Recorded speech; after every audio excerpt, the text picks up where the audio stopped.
కృష్ణాయ వాసుదేవాయ దేవకీ నందనాయ చ నందగోపకుమారాయ గోవిందాయ నమో నమః.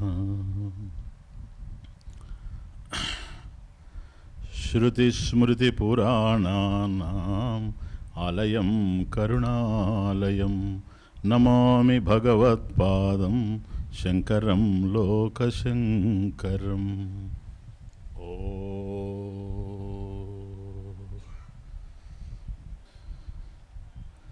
ఓం సహనావతు సహనౌ భునక్తు సహ వీర్యం కరవావహై తేజస్వినావధీతమస్తు మా విద్విషావహై. ఓం శాంతి శాంతి శాంతి. తపోభిః క్షీణపాపానాం శాంతానాం వీతరాగిణాం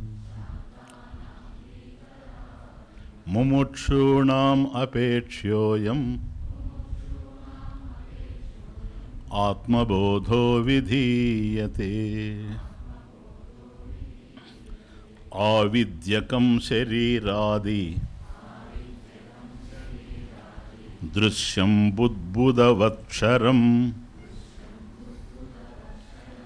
ఏతద్విలక్షణం విద్యాత్ అహం బ్రహ్మేతి నిర్మలం. దేహాన్యత్వాన్న మే జన్మ జరాకార్ష్యలయాదయః శబ్దాదివిషయైః సంగః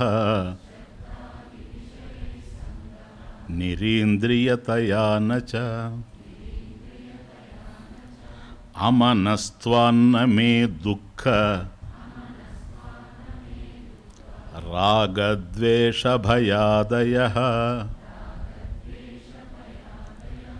అప్రాణో హ్యమనాశుభ్రః ఇత్యాది శృతి శాసనాత్.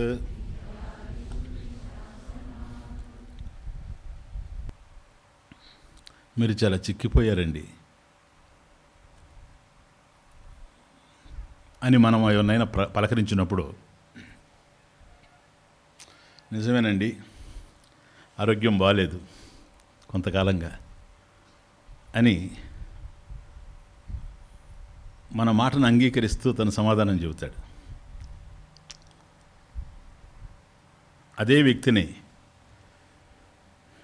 నువ్వు అజ్ఞానివయ్యా అన్నారనుకోండి, అంగీకరిస్తాడా? అంగీకరించడు. ఏ విషయంలో అతను మనం అజ్ఞాని అని అంటున్నామో, ప్రత్యేకంగా ఆ విషయంలో వాస్తవంగా అతనికి జ్ఞానం లేని మాట నిజమే అయినా ఎందుకు ఆ పచ్చ నిజాన్ని అంగీకరించడు మనిషి? వాస్తవంగా అతనికి తెలుసు ఆ విషయంలో అతనికి జ్ఞానం లేదని తెలిసిన నువ్వు అజ్ఞాని అంటే దాన్ని అంగీకరించడు. పైగా తిరిగి మన మీద దాడి చేస్తాడు కూడా, నువ్వే అజ్ఞానివని. తాను ఏదైతే కాదో దాని విషయంలో నువ్వు బాగలేవు అన్నప్పుడు మనిషి అంగీకరించాడు. అదే తన విషయానికి వచ్చేటప్పటికి దాన్ని అంగీకరించలేకపోతున్నాడు. ఇప్పుడు నువ్వు బాగలేదు, శరీరం తాను కాదు గనక మీరు చాలా చిక్కిపోయారండి అని మనం అన్నప్పుడు వాస్తవంగా అది నిజం అబద్ధమే వేరే విషయం. ఒక్కోసారి బాగున్న వాళ్ళని కూడా మనం చిక్కిపోయామంటుంటాం. మనకి ఇష్టమైతే వాళ్ళతో అంటుంటాం, ఏంటి చాలా చిక్కిపోయారు స్వామీజీ మీరని. ఇంక మనం ఏం చేస్తాం? ఎందుకనంటే అది ప్రేమతో మాట్లాడే మాట అది. కాబట్టి అది వాస్తవం అవాస్తవం అనేది వేరే విషయం. వాస్తవంగా చిక్కిపోయి ఉండొచ్చు, లేక బాగుంటే కూడా ఈయన అధిక ప్రేమని ప్రదర్శించవచ్చు, అది వేరే విషయం. కానీ తనది కాదు గనక శరీరం, ఆ విషయంలో ఇది బాగలేదు అంటే నాకేం బాధ లేదు. ఎందుకని వాళ్ళ ఇల్లు బాగాలేదంటే నాకు కష్టం లేదు, మీ బిల్డింగ్ బాగాలేదంటే మాకు కష్టం లేదు, ఆ వ్యక్తి బాగలేదంటే మాకు కష్టం లేదు, ఆ చొక్కా బాగలేదంటే మాకు కష్టం లేదు, ఎందుకంటే నేను కాదు గనక. కాబట్టి నేను కానిటువంటి ఈ దేహాన్ని బాగలేదు అని ఒక వ్యక్తి అన్నప్పుడు దాన్ని అంగీకరించగలుగుతూ ఉన్నాం, ఎందుకంటే అది తనది కానిది గనక. కాబట్టి తన కానిది బాగలేనప్పుడు మనిషి అంగీకరించగలుగుతూ ఉన్నాడు. అదే నీవు బాగలేవు అన్నప్పుడు అంగీకరించలేకపోతూ ఉన్నాడు.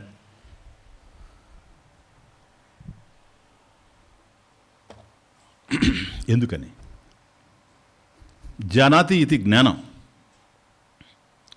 తనకు అజ్ఞానం ఉంది అనే జ్ఞానం తనకుంది. అండర్స్టాండ్? దీని కొద్ది డెప్త్ సైకాలజీలో చూడాలి. తనకు అజ్ఞానం ఉంది అనే జ్ఞానం తనకుంది. తన అజ్ఞానం ఏమిటో తనకు తెలుస్తూ ఉంది, అది ఏ విషయమైనా కావచ్చు. తన అజ్ఞానాన్ని తాను చూస్తూ ఉన్నాడు. ఎప్పుడైతే అజ్ఞానాన్ని తాను చూస్తూ ఉన్నాడో, అజ్ఞానం తనకు తెలుస్తూ ఉందో, తనకన్నా అన్యంగా ఉండడం వల్లనే తనకు తెలుస్తూ ఉంది కనుక, నాకన్నా వేరుగా ఉండేటువంటి వస్తువు నేను అయ్యేందుకు అవకాశం లేదు. కాబట్టి అజ్ఞానం కూడా నాకు తెలుస్తూ ఉంది కనుక, దృశ్యంగా తెలుస్తూ ఉంది కనుక, అది నేను అయ్యేందుకు అవకాశం లేదు. కాబట్టి అదే నేను అంటే అంగీకరించలేను.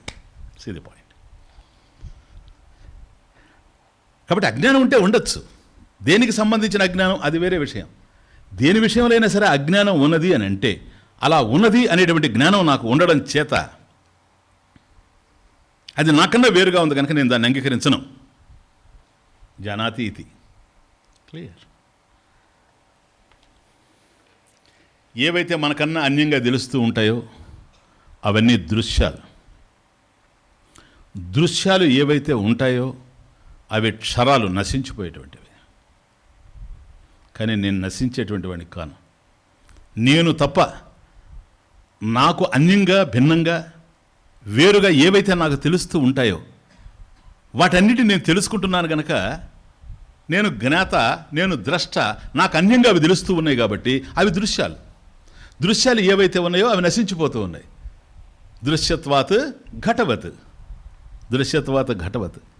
కాబట్టి కనిపించేటువంటి కుండ, దృశ్యమైనటువంటి కుండ ఎట్లాగైతే పోతూ ఉందో అట్లాగే ఈ దేహాలు కూడా పోతూ ఉన్నాయి.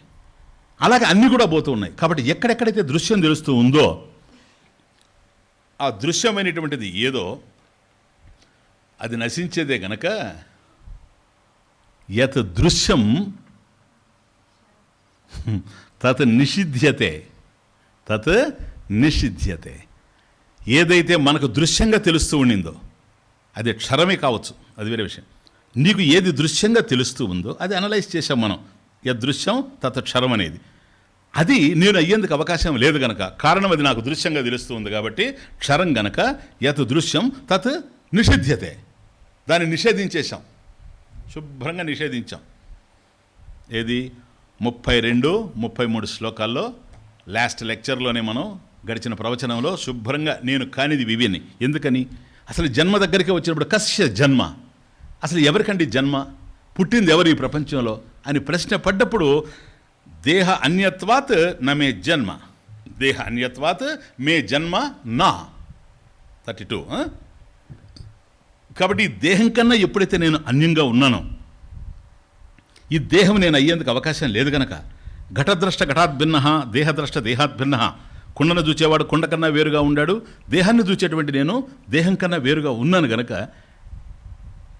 ఘట పరిదృశ్యమానం, ఇది కుండలాగా కనపడుతూ ఉంది కాబట్టి ఇది దృశ్యం గనక దృశ్యత్వాత్ ఘటవత్, ఇది నేను అయ్యేందుకు అవకాశం లేదు గనక మే జన్మ నాస్తి, నాకు జన్మ లేదు. మమ జన్మ నాస్తి, నాకు లేదు జన్మ. ఆ జన్మ దేహానికి ఉంది, నాకు లేదు. ఎప్పుడైతే లేదో జరా నాస్తి, కార్ష్యం నాస్తి, లయాదయ ఇది నాస్తి. అది మనం చూసింది. దేహ అన్యత్వాత్ నమే జన్మ జరా కార్ష్య లయాదయ. కాబట్టి ఎప్పుడైతే నేను దేహం కాకుండా పోయానో, దేహానికి జన్మ గనక అది పెరుగుతుంది, దానికి ముసలితనం వస్తుంది, వృద్ధాప్యం, అది క్షీణించిపోతుంది, నశించిపోతుంది. ఈ లయాదులు కూడా దానికే ఉన్నాయి, కానీ నాకు ఉండేందుకు అవకాశం లేదు. అట్లాగే నాకు ఇంద్రియాలు కూడా లేవు గనక అహం నా ఇంద్రియాణి నిరీంద్రియతయా, ఇంద్రియాలు లేవు కాబట్టి శబ్దాది విషయై సంగః నా ఇతి. కాబట్టి ఈ శబ్దాది ప్రపంచం ఏదైతే నాకు తెలుస్తూ ఉందో వీటితో కూడా నాకేమి సంగత్వం లేదు. ఎందుకని? శబ్దాదులు కూడా నాకు తెలుస్తూ ఉన్నాయి. ఇప్పుడు నేను మాట్లాడుతూ ఉంటే ఈ శబ్దం మీకు అర్థమవుతా ఉంది, నన్ను మీరు చూస్తూ ఉన్నారు, మీకు నేను కనిపిస్తూ ఉన్నా దృశ్యంగా. కాబట్టి మీకన్నా నేను వేరు, నా శబ్దం మీకు వినిపిస్తూ ఉంది, మీరు వింటూ ఉన్నారు. ఏ శబ్దాన్ని అయితే మీరు వింటూ ఉన్నారో వినేటువంటి మీరు వినపడేటువంటి శబ్దం కన్నా భిన్నంగా ఉండారు కనుక అది మీరు అయ్యేందుకు అవకాశం లేదు కనుక దాంట్లో మీకు సంగత్వం లేదు వాస్తవంగా స్వరూపతః.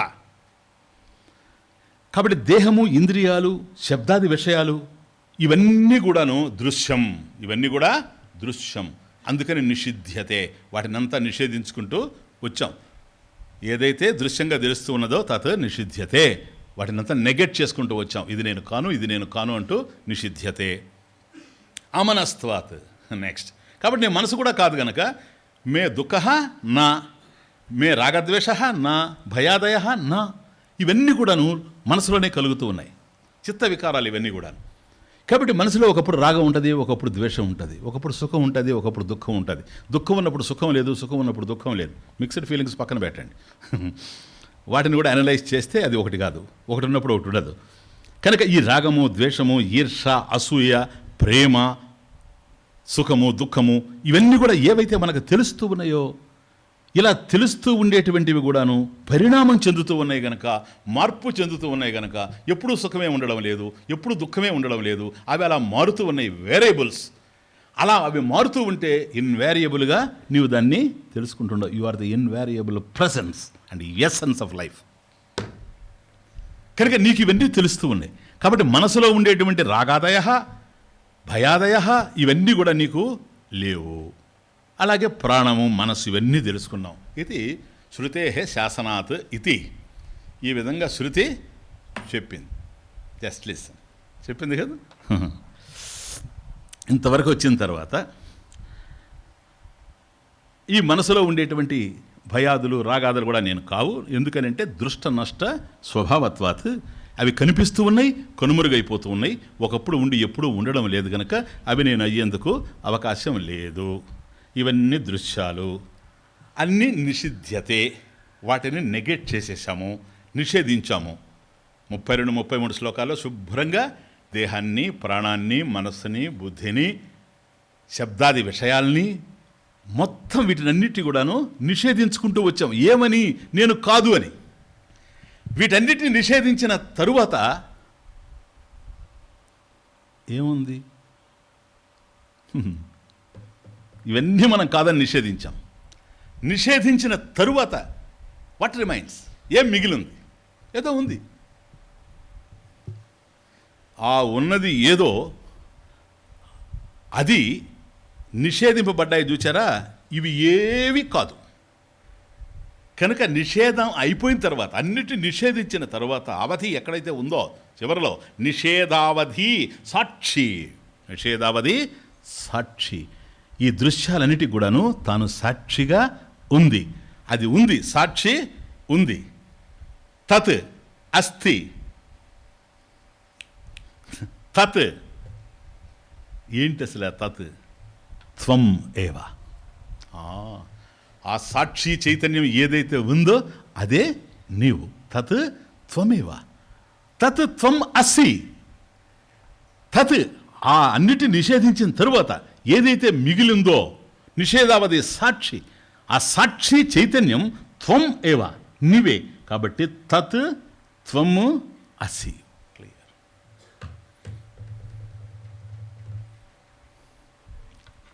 ఇది నీ స్వరూపం. చూసారా? ఇప్పుడు ఒక్కసారి కనుక మీరు అనలైజ్ చేసుకుంటే, మనం ఈ ప్రపంచంలో దేనికోసమైతే దుఃఖపడుతూ ఉన్నామో ఎక్కడా దానికి మనకు సంబంధమే లేదు, ఆరోపితం తప్ప. ఎందుకని అవేవి మనం టచ్ కావడం లేదు. మన పరిస్థితి వేరే. అవి ఉండినా మనం ఉన్నాం, అవి లేకపోయినా మనం ఉన్నాం. కాబట్టి అన్నీ పోయిన తర్వాత సాక్షి చైతన్యం ఏదైతే ఉందో అదే నీవు. తత్ త్వం అసి మహావాక్యం వచ్చింది. ఈ స్వరూపమే నీవే ఆత్మ. తత్ ఆత్మ త్వం ఏవా, నీవే. ఇప్పుడు చెప్పు, నువ్వు ఎట్లా ఉన్నావు? దేహం ఉంటే ఉండనివ్వండి, నేనున్నాను.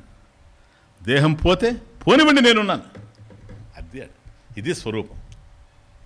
దేహం ఉంటే దేహానికి అలా ఉండడానికి ఆధారంగా నేనున్నాను. ఒకవేళ దేహం పోతే దేహం పోవచ్చేమో, కానీ నేను ఎక్కడికి పోవడం లేదు. ఆకాశవత్. క్లియర్? ఎట్లా ఉన్నావు నువ్వు? అన్నీ పోయిన తర్వాత, అన్నిటిని నిషేధించిన తర్వాత నువ్వు ఎట్లా ఉన్నావు? అహమస్మి ఉన్నావు నువ్వు. ఎందుకని? నిషేధించిన తర్వాత అవి నిషేధింపబడ్డాయి అని నువ్వు చెబుతూ ఉన్నావు గనక, నువ్వు ఉంటేనే చెబుతూ ఉన్నావు కాబట్టి నువ్వు ఉన్నావు. ఎలా ఉన్నావు? అహమస్మి, నేనున్నాను. నెక్స్ట్, నిర్గుణో నిష్క్రియో నిత్యో నిర్వికల్పో నిరంజనః నిర్వికారో నిరాకారో నిత్యముక్తోస్మి నిర్మలః.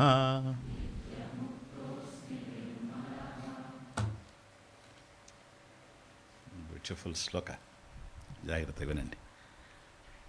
నిర్గుణః నిష్క్రియః నిత్యః నిర్వికల్పః నిరంజనః నిర్వికారః నిరాకారః నిత్యముక్తః నిర్మలః.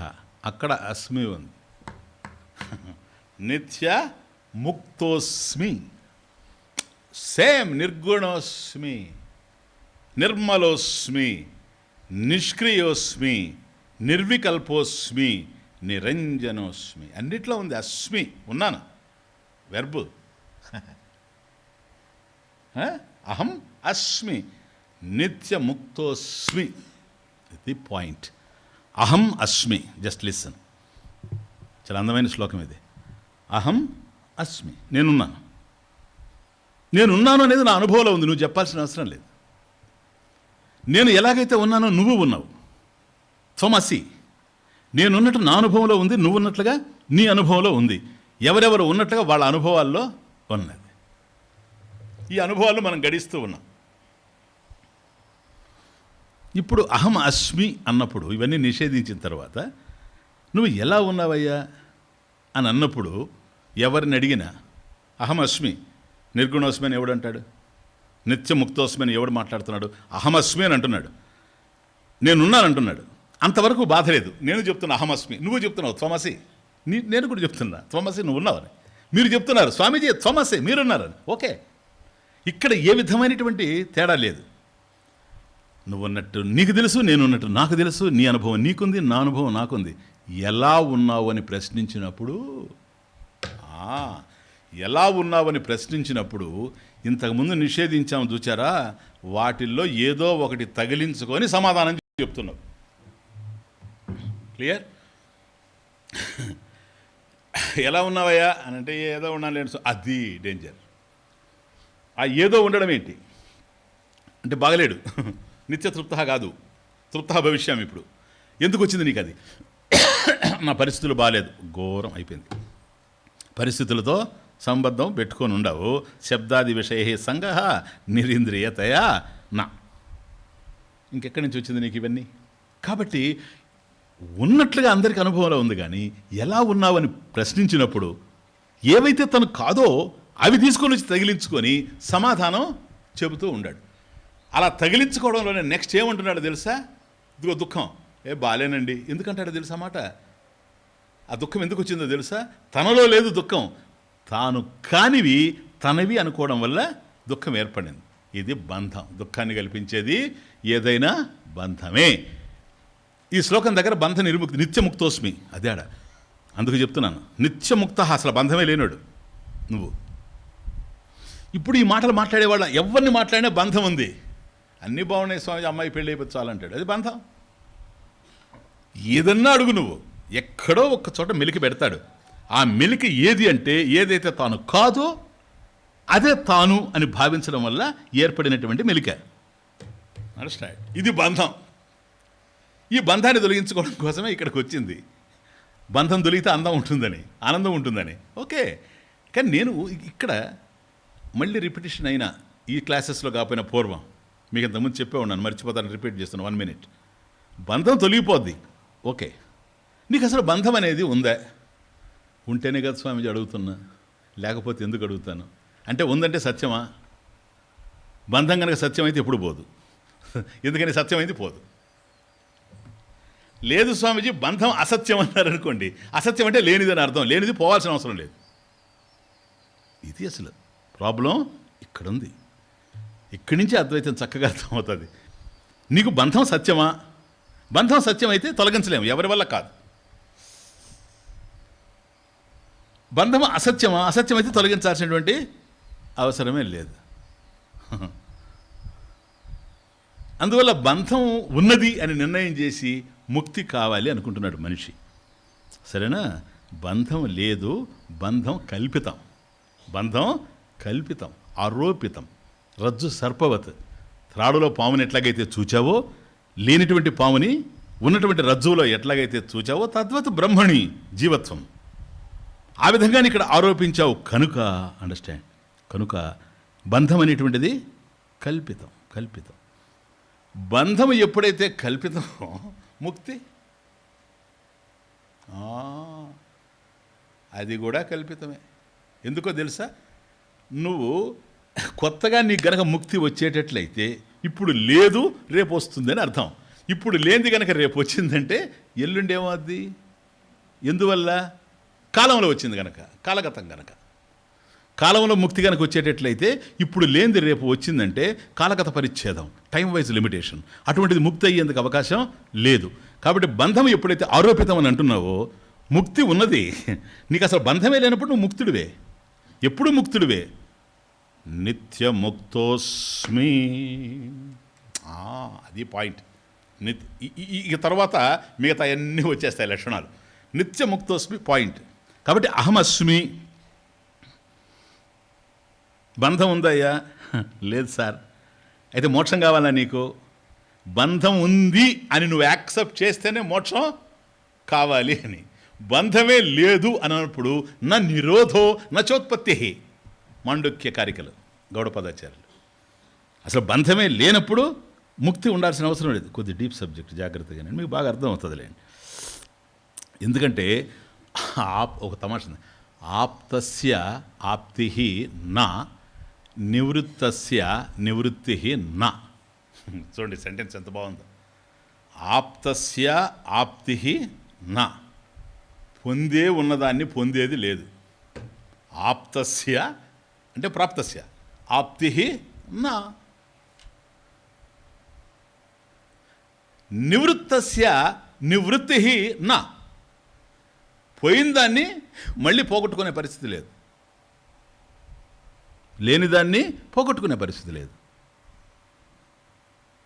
Understand the point. ఉన్నదాన్ని తెచ్చుకునేది లేదు, పోయిందాన్ని పోగొట్టుకునేది లేదు. ఎంత అద్భుతమైన స్టేట్మెంట్ చూచారు. ఆప్తస్య ఆప్తి నా అంటే ఏంటి? విముక్తస్య విముక్తి నా ఇది. నువ్వు నిత్యముక్తుడివే సార్, విముక్తుడివే నువ్వు.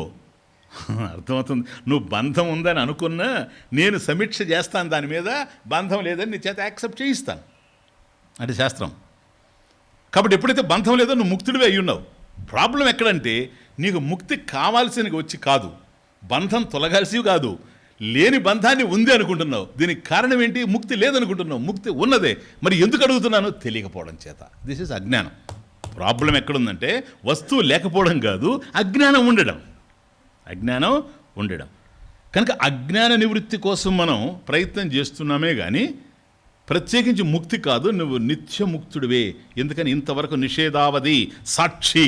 ఇంతవరకు వచ్చిన తర్వాత మళ్ళీ నేను బ్యాక్ వెళ్ళి మీకు ఎక్స్ప్లెయిన్ చేయాల్సిన అవసరం లేదు.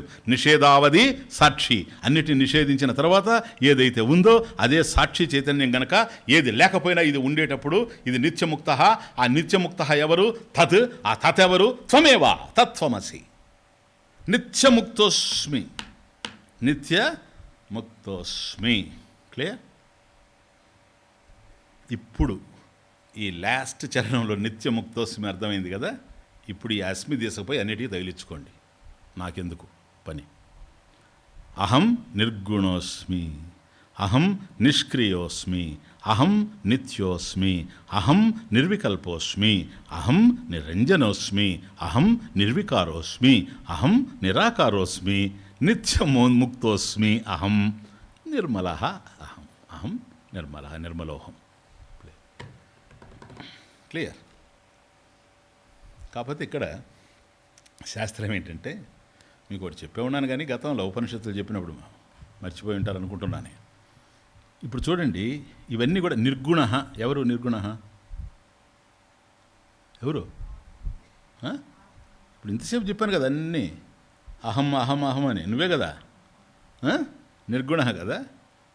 నిరాకార ఎవరు?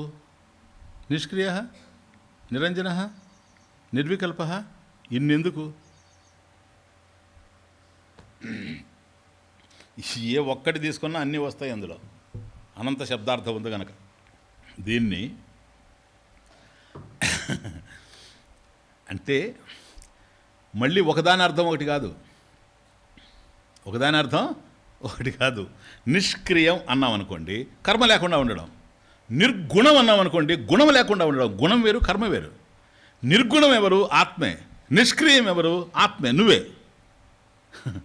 కాబట్టి పదాల యొక్క అర్థాలు భిన్న ప్రవృత్తులతో తెలుస్తూ ఉండినా ఏక విషయమనే సూచిస్తూ ఉన్నాయి.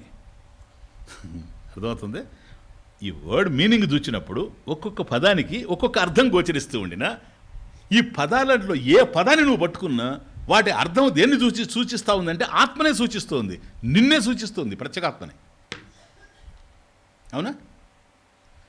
దీన్ని ఏమంటారు శాస్త్రంలో? సామానాధికరణ్యం. మర్చిపోయినా? సామానాధికరణ్యం ఎక్కడ?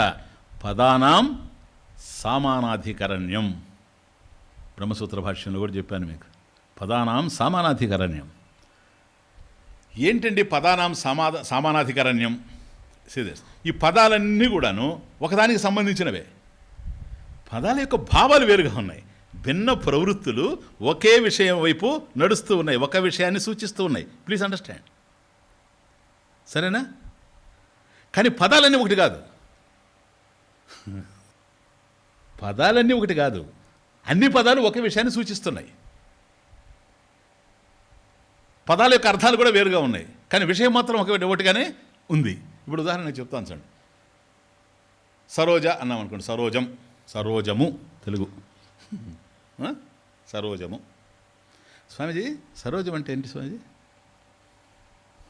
నీరజము. నీరజం అంటే స్వామీజీ పంకజము. పంకజం అంటే స్వామీజీ అబ్జము. రే ఏంటిదంతా చూడండి, పదాలు ఒకటే. ఇప్పుడు అప్సు జాయతే ఇది అబ్జ, నీళ్ళ నుంచి పుట్టింది కనుక అబ్జము. అబ్జము అంటే తామర కదా, తామర పువ్వు. ఓకే, పద్మం. నీరజ అంటే నీళ్ళలో నుంచి పుట్టింది. పంకజ అంటే బురదలో నుంచి పుట్టింది, అక్కడి నుంచే. కాబట్టి సరస్సులో నుంచి పుట్టింది సరోజ.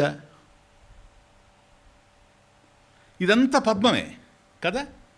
కానీ ఇప్పుడు చూడండి, అబ్జము అన్నా, పంకజము అన్నా, సరోజము అన్నా, నీరజము అన్నా అర్థం ఒకటే. కానీ నిర్గుణం అన్నా, నిష్క్రియం అన్నా తమచుండి. ఈ పదాలు నేను పంకజము, సరోజము, అబ్జము ఇవన్నీ మాట్లాడుతూ పోయినాను అనుకోండి, ఇవన్నీ తామర పువ్వునే చూపిస్తున్నాయి నీకు. క్లియర్? ఇంతకుముందు చెప్పినటువంటి నిర్గుణము, నిష్క్రియము ఇవన్నీ కూడాను ఆత్మనే చూపిస్తూ ఉన్నాయి. విషయం ఒకటే, భిన్న ప్రవృత్తులతో అక్కడ ఉంది, ఇక్కడ అట్లా కాకుండా ఇవేమిటివి? ఇది పదానాం సామానాధికరణ్యం కాదు, పర్యాయ పదాని. ఇవేంటివి? పర్యాయ పదాని, సినోనిమ్స్. సినోనిమ్స్ అంటే ఒకే పదాన్ని మనం అనేకమైనటువంటి పదాలతో వాడుకుంటూ పోతాం. కాబట్టి నీరజమన్నా, పంకజమన్నా, సరోజమన్నా, అబ్జమన్నా ఇవన్నీ కూడాను, జలజమన్నా ఇవన్నీ ఒకే తామర పువ్వుని చూపిస్తున్నాయి నీకు, పద్మాన్ని, కమలాన్ని చూపిస్తూ ఉన్నాయి. అట్లాగే ఈ పదాలన్నీ కూడాను ఒకటే చూపిస్తున్నాయి. డిఫరెన్స్ మీకు అర్థమైంది కదా. ఆ తామర పువ్వుకు సంబంధించిన పదాలు ఏవైతే నేను చెప్పానో అవన్నీ ఒకే అర్థాన్ని ఇస్తున్నాయి. పద్మం అనేటువంటి అర్థాన్ని ఇస్తూ ఉన్నాయి, కమలం అనేటువంటి అర్థాన్ని మీకు ఇస్తున్నాయి. కానీ ఇక్కడ నిర్గుణ ఈజ్ డిఫరెంట్ ఫ్రమ్ నిష్క్రియ. పదం యొక్క అర్థం చూస్తే నిర్గుణ గుణం లేనిది, నిష్క్రియ క్రియ లేనిది, సరేనా? నిర్వికల్ప వికల్పము లేనిది. చూడండి ఎట్లా ఉందో. నిర్వికార వికారం లేనిది, నిరాకార ఆకారం లేనిది, వికారం లేనిది ఆకారం లేనిది. కాబట్టి ఇలా చూసినప్పుడు ఇవి పదానాం సమానాధికరణ్యం. ఇంతకుముందు మనం చూచింది పర్యాయ పదాలు అన్నీ ఒకే పదం, ఆ పదం ఒకటే చూపిస్తూ ఉంది. ఏ పదాన్ని చూసినా కూడాను కమలము కమలము కమలము కమలము, పద్మము పద్మము, తామరపు అనే వస్తుంది. ఇక్కడ అట్లా కాదు. ఈ పదాన్ని చూస్తే నీకు ఆత్మనే వస్తుంది, కానీ పదము అర్థం ఏమిటని చూసినప్పుడు మాత్రం మారిపోతూ ఉంది. నిర్గుణ, నిష్క్రియ, నిత్య. ఇది గుర్తుపెట్టుకోండి. పర్యాయ పదాలకి సామానాధికరణ్యానికి ఉండేటువంటి తేడా ఇది.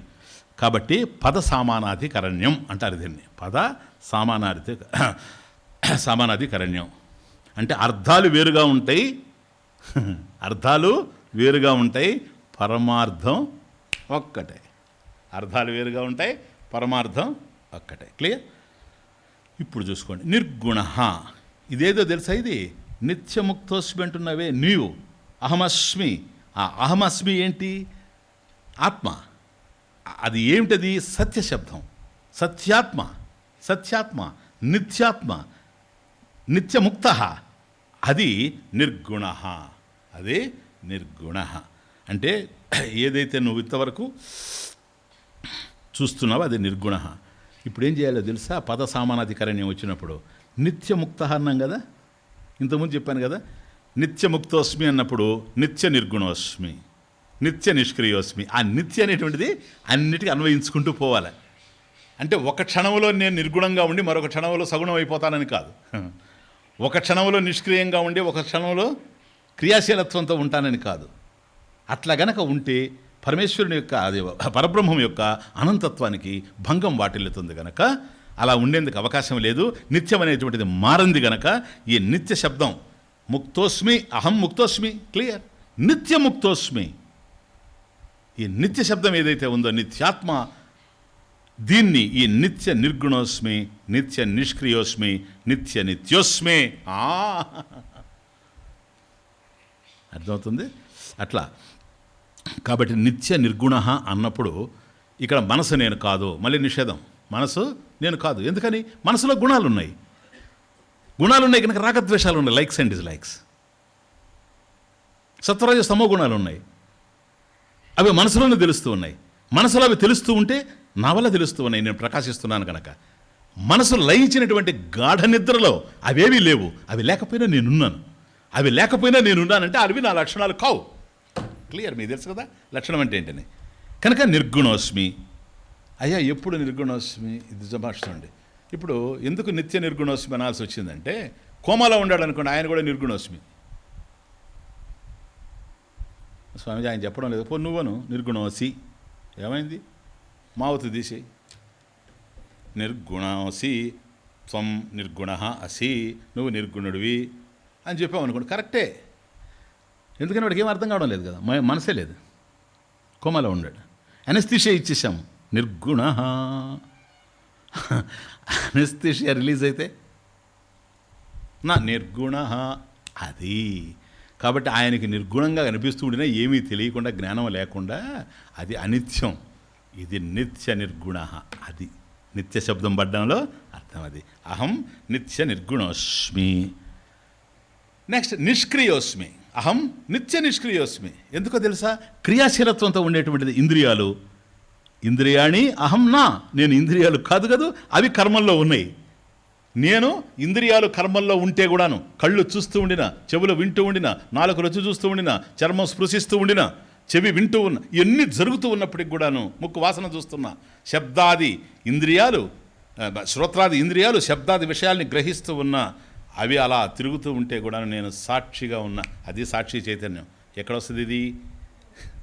గీత నైవకించిత్ కరోమీతి యుక్తో మన్యేత తత్వవిత్ పశ్యన్ శృణ్వన్ స్పృశన్ జిగ్రన్ అస్నన్ గచ్చన్ స్వపన్ శ్వసన్ ప్రలపన్ విసృజన్ గృహన్ ఉన్మిషన్ నిమిషన్నపి నెక్స్ట్ ఇంద్రియాణి ఇంద్రియార్థేషు వర్తంతే ఇత ధారయన్. ఇంద్రియాలు ఇంద్రియ విషయాల్లోకి పోతూ ఉన్నాయి. నేను నా ఏవ కించిత్ కరోమి ఇది, నేను ఏమీ చేయడం లేదు, అవి పోతూ ఉంటే నేను చూస్తూ ఉన్నా. This is Sakshi, all witness. Understand? All witness. కాబట్టి ఇంద్రియాలు నేను ఎందుకు అవకాశం లేదు కనుక అహం నిత్య నిష్క్రియోహం, నిత్య నిత్యోహం. కాలంలో కొన్ని ఉంటాయి, అబ్బా అక్కడ అది ఎప్పుడూ అట్లాగే ఉంటుందండి అంటుంటారు. చూడండి తమాషా, అట్లుండదు.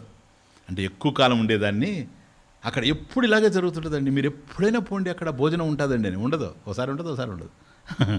కాబట్టి ఆ నిత్యం అనేటువంటిది మనం వాటిని ఏదో కల్పించుకొని చెప్తూ ఉంటాం ఎక్కువ కాలం ఉండేదాన్ని బట్టి. కానీ ఇది అట్లాంటిది కాదు, కాలవాచానికి సంబంధించింది కాదు. కాలానికి ఆధారమైంది, కాలానికి ఆధారమైంది, టైంకి ఆధారమైంది కనుక నిత్య నిత్యోస్మి. అట్లాగే వికల్పం లేదు, వికల్పం ఉండడానికి అవకాశం లేదు. ఎందుకని? ఆద్యంతవత్వాత్ మనః. ఒక సంకల్పం వచ్చింది, అది పోతే వికల్పం వస్తుంది, అది పోయి మళ్ళీ సంకల్పం వస్తుంది, సంకల్పం పోతే వికల్పం వస్తుంది. ఈ సంకల్ప వికల్పాలకి ఆద్యంతాలు ఉన్నాయి, నాకు ఆద్యంతాలు లేవు. అవి కదలడానికి నేను ఆధారమై ఉన్నాను కనుక వాటిని ఆదిని చూస్తున్నా, అవి ఆగిపోయినప్పుడు వాటి అంతాన్ని చూస్తున్నా. ఆద్యంతాలందు నేనున్నా, నాకు ఆద్యంతాలు లేవు. అందువల్ల నిర్వికల్ప నిరంజన నిర్వికార. మార్పు అనేటువంటిది లేదు. ఎప్పుడైతే నిత్య శబ్దం వాడామో మార్పు ఉండడానికి అవకాశం లేదు, మోడిఫికేషన్ లేదు. మార్పు ఉంటే భావ వికార. నాకు భావ వికారాలు లేవు. భావ వికార వేత్త, భావ వికార వేత్త. ఆ భావ వికారాన్ని తెలుసుకునేవాడిని. దేహంలో మార్పులు ఉన్నాయి, వికారాలు, వాటిని నేను తెలుసుకుంటూ ఉన్నా. మనసులో మార్పులు ఉన్నాయి, వాటిని నేను తెలుసుకుంటూ ఉన్నా. వేత్త, వీటన్నిటిని నేను తెలుసుకుంటూ ఉన్నాను కనుక ఇవి తెలియబడుతూ ఉన్నాయి. తెలియబడేవేవి కూడా నేను అయ్యేందుకు అవకాశం లేదు. కాబట్టి నిత్యోస్మి, నిరాకారోస్మి, నిత్యముక్తోస్మి, నిర్మలోస్మి. చూసారా? నిర్వికార క్షేత్రజ్ఞ. అది ఆడ క్షేత్రజ్ఞ స్వరూపాత్. నేను క్షేత్రజ్ఞమై ఉన్నాను కనుక క్షేత్రంలో మార్పులు వస్తూ ఉన్నాయి. క్షేత్రం అంటే మనం చెప్పాను కదా మనకు 13వ అధ్యాయంలో, కేవలం ఈ దేహమే కాకుండా నీకు తెలిసేవన్నీ ప్రపంచంతో కలిపి, అవే కాదు నీ భావాలతో సహా అంతా క్షేత్రమే. ఏదైతే వికారం ఉందో అదంతా క్షేత్రమే. దాన్ని తెలుసుకునేటువంటి నీవు క్షేత్రజ్ఞ. క్షేత్రజ్ఞ, క్షేత్రజ్ఞ క్షేత్రం కన్నా అన్యమైనటువంటి వాడే గనక తెలుసుకుంటూ ఉన్నాడు. వికారాలన్నీ, మోడిఫికేషన్స్ అన్నీ క్షేత్రంలో ఉన్నవే కానీ క్షేత్రజ్ఞంలో లేవు గనక క్షేత్రజ్ఞోహం అహం క్షేత్రజ్ఞ నిత్యముక్త నిత్య నిర్మలోస్మి. నిర్మల అస్మి అహం. మలం న విద్యతే. అది నిర్మల శబ్దార్థం. మలం న విద్యతే, అసలు మాలిన్యమే లేదు. రెండో వస్తువు ఉంటే మాలిన్యం, ద్వితీయ కదా. రెండో వస్తువు ఉంటేనే మాలిన్యం. ఇప్పుడు ఈ చొక్కా మలిన పడిందంటే ఆ చొక్కాని మలినపరిచేటువంటి దుమ్ము ఉండదు కనుక అది దీని మీద పడడం వల్ల ఇది మలినం అంటున్నాం. అండర్స్టాండ్? రెండవ వస్తువే లేనప్పుడు ఏకమేవ అద్వితీయం బ్రహ్మ, ఉన్నదంతా పరబ్రహ్మ స్వరూపం అయినప్పుడు దాన్ని మలినం చేయడానికి రెండవ వస్తువు లేదు కనుక మలం న విద్యతే ఇది. నిర్మల నిత్య నిర్మల. ఇక్కడ ఈ ప్రపంచంలో నిర్మలమైనవి చాలా ఉన్నాయి. మనం కూడా అంటాం, బా ఈరోజు నిర్మలంగా ఉంది స్వామీజీ అంటారు. మళ్ళీ మరుసటి రోజు వచ్చి మనసంతా కలతగా ఉంది. కాబట్టి నువ్వు నిర్మలుడు కాదని నేను అనడంలే. నిత్య నిర్మలత్వం లేదు సార్, నిత్య నిర్మలత్వం లేదు. కాబట్టి వీటిల్లో అక్కడక్కడ మనకు నిర్మలత్వం కనిపించినా ఆత్మయందు ఉండేటువంటి నిర్మలత్వం నిత్య నిర్మలత్వం. అహం నిత్య నిర్మలోస్మి. క్లియర్? ఇంకా కంటిన్యూ చేస్తున్నాడు. అహమాకాశవత్ సర్వం బహిరంతర్గతోచ్యుతః సదా సర్వసమశుద్ధః నిస్సంగో నిర్మలోచలః. అహం స్టార్టింగ్ అహం. ఏం అహం? ఇది నిత్యముక్తాత్మ. అదే, ప్లీజ్ అండర్స్టాండ్. ఇంతకుముందు వచ్చాను లాస్ట్ నిత్యముక్తోస్మి అన్నాం కదా. అహం నిత్యముక్తోస్మి. ఇప్పుడు ఇంకా అహం అన్నప్పుడు మళ్ళీ అది అవసరంలే. అహం అని అనగానే నిత్యముక్తాత్మ, నిరంతరం కూడాను ఎవరికైతే నిత్యముక్తి ఉందో అటువంటి ఆత్మస్వరూపం నేను గనక ఆ అహం శబ్దార్థం ఏంటి? నిత్యముక్తాత్మ. అంతేగాని అహంకార కాదు. నిత్యముక్తాత్మ. అహం నిత్యముక్తాత్మ ఆకాశవత్. ఆకాశవత్, ఆకాశమివ, ఆకాశం ఇవ వలే. అంతేగాని ఆకాశం కాదు, ఆకాశం చాలా చిన్నది ఉంటుంది, పోద్ది, కొలాప్సిబుల్, అది కూడా స్పేస్. Just listen. ఆకాశవత్, ఆకాశమివ, వత్, ఆకాశము వలె, అహం.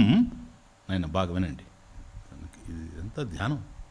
ఇప్పుడు మననం అయిపోయింది కదా, శ్రవణం మొన్ననే అయింది, అర్థం ముందు. మొన్న చూచిన శ్లోకాలు మననం, నెక్స్ట్ నిధిధ్యాస అన్నాం, నిధిధ్యాస స్టార్ట్ అయింది. ఇప్పుడు ఈ పదాలు మీరు తెలుసుకున్న తర్వాత నెక్స్ట్ నేను చెప్తాను నిధిధ్యాస ఏంటనే ధ్యానం. కాబట్టి జాగ్రత్తగానండి. అహం నిత్యముక్తాత్మ, అహం ఆకాశవత్, ఆకాశం ఇవ, ఆకాశం లాగే, సర్వం, సర్వం చూడండి, సర్వం ఏంటి? సర్వం విదితం అవిదితం. ఆకాశం అంతటా ఉన్నది అన్నాం అనుకోండి, సర్వం. సర్వం అంటే ఎక్కడ స్వామీజీ అంటే, ఏమో విదితం, నాకు తెలిసినంత వరకు, నాకు తెలియనంత వరకు. చంద్రయాన్ పోయింది, అది తీసుకొని వచ్చి కొత్తది ఇచ్చింది నాకు ఇన్ఫర్మేషను, అక్కడ కూడా అని అర్థం, అవిదితం. అదే పాయింట్, ఇంకే లేదు. విదితం అవిదితం, సర్వం, సర్వం. ఆకాశవత్, ఆకాశం ఎట్లాగైతే సర్వం. ఇప్పుడు చంద్రయాన్ పోయింది, అక్కడ ఆకాశం లేదా? చంద్రుడి దగ్గర. ఒకవేళ సూర్యుడి దగ్గరకు పోగలిగితే ఆయనకన్నా మనం మిడిమిడి జ్ఞానంతో మండిపోతూ ఆయనకన్నా ఎక్కువగా అక్కడ కూడా ఆకాశం ఉంది. ఎందుకని? సూర్యుడు ఉండే స్పేస్లోనే.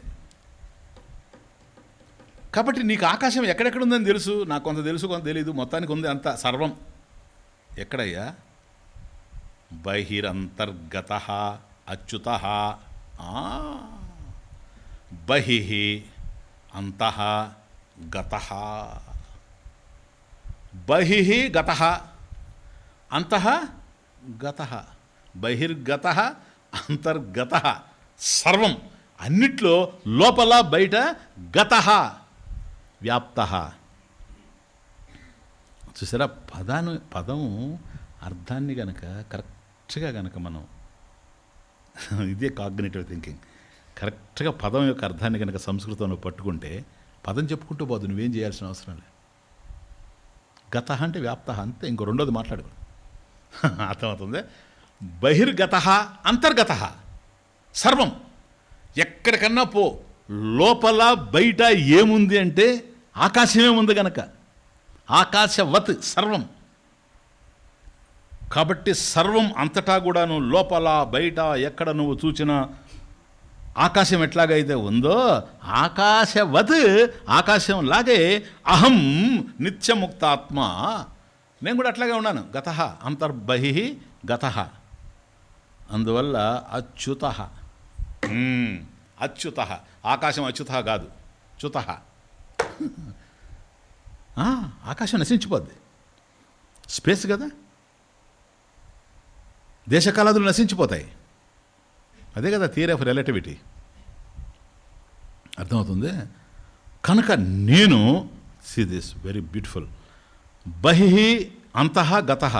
కానీ సర్వం, ఆకాశం కూడా అట్లే కనపడుతుంది. అందువల్ల ఆకాశవత్ అన్నాడు, ఆకాశం లాగా, అంతేగాని ఆకాశం కాదు. ఎందుకని? ఆకాశం చ్యుతః, నేను అచ్యుతః. ఆకాశం నశించిపోద్ది కానీ నేను నశించేటువంటి వాడిని కాదు. ఇప్పుడు ప్రళయం వచ్చింది అనుకుని ఆయన, పోనీ ఇటు చూసుకోండి, ఎందుకు కన్ఫ్యూజ్ అవుతున్నారే? ప్రళయం వచ్చింది, ప్రళయంలో ఆకాశం ఉంటుంది అంతే. మళ్ళీ సృష్టి జరగద్దా లేదా? ఎందుకని? సదేవ సౌమ్య ఇదమగ్ర ఆసీత్ ఏకమేవ అద్వితీయం బ్రహ్మ. అందువల్ల కాబట్టి టైము స్పేస్ రెండు కూడా కొలాప్సిబుల్, దేశము కాలము రెండు పోతాయి.